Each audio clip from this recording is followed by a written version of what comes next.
अपंग शासन निर्णय सध्या यवतमाळ जिल्ह्यात कागदावरच आहे. यवतमाळ जिल्हा परिषदेत दिव्यांग कल्याण विभागाने कार्यालय असले तरी ते पूर्णपणे तात्पुरत्या व्यवस्थेवर चालत असल्याचे चित्र आहे.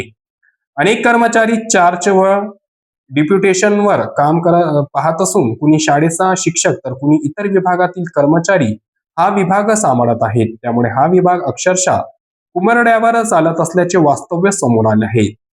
दिव्यांग व्यक्तींच्या सर्वांगीण विकासासाठी राज्य शासनाने 10 ऑक्टोबर 2024 रोजी स्वतंत्र दिव्यांग कल्याण विभाग स्थापन करण्याचा निर्णय घेतला. मात्र यवतमाळ जिल्ह्यात या विभागाची स्थिती अत्यंत दयनीय असून विभाग स्वतःच अपंग असल्याचे चित्र दिसत आहे.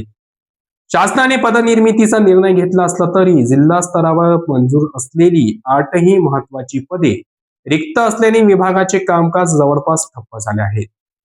19 नोव्हेंबर 2022 रोजी मंत्रिमंडळ बैठकीत सामाजिक न्याय विभागातून वेगळा करून हा विभाग स्थापन करण्याचा निर्णय झाला.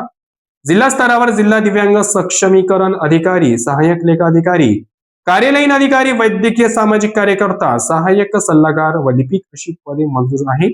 मात्र अद्याप एकही पद भरले गेलेले नाही. त्यामुळे दिव्यांगांच्या योजनांची अंमलबजावणी, मार्गदर्शन व तक्रारीचे निवारण रखडले आहे. दरम्यान जिल्हा परिषदेत बोगस दिव्यांग प्रमाणपत्रावर नोकऱ्या मिळवण्याच्या तक्रारी वाढत असताना तपासणी प्रक्रियेतही विलंब होत असल्याचे संशय व्यक्त केला जात आहे. सक्षम अधिकारी नसल्याने बोगसगिरी करणाऱ्या अभय मिळत असल्याची चर्चा आहे.